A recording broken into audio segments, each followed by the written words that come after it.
Good day. We are the group 3 and our chosen social issue is teenage pregnancy. In this slide, you can see a baby. A baby for what they call a blessing sent from above. Is a baby still a blessing if it was born without proper planning and decision making from the parents?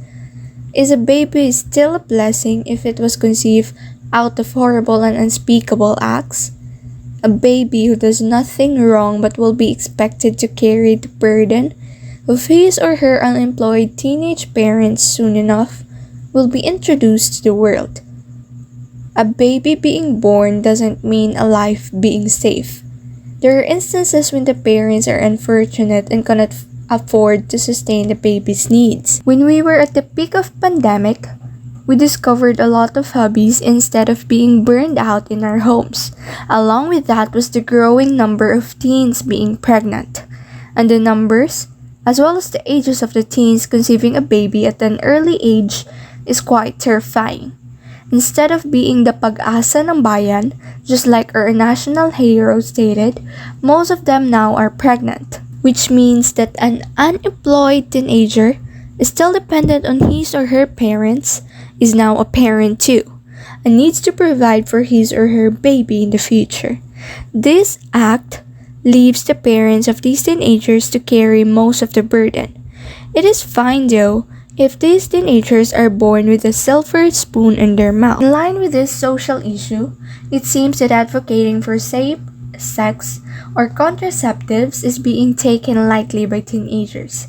The distribution of condoms to student and public education programs will help to minimize teenage pregnancy and the spread of sexually transmitted illnesses. Overpopulation is also a social issue that is interlinked with teenage pregnancy. An estimated of 21 million females aged 15 to 19 in developing countries become pregnant, with around 12 million giving birth every year. According to the Commission on Population and Development or POPCOM, births among girls aged 15 and under increased by 7% in the Philippines in 2019. The number of the Filipinos minors who gave birth in 2019 rose from 62,341 in 2018. Although there are several methods of preventing a young girl from becoming pregnant, like condoms, pills, and other contraceptives, the only one that is 100% successful is sexual abstinence. This approach is only one that ensures no danger of pregnancy and protects the youngsters from STDs. For many years, abstinence was seen as a decision based on religious or moral conviction.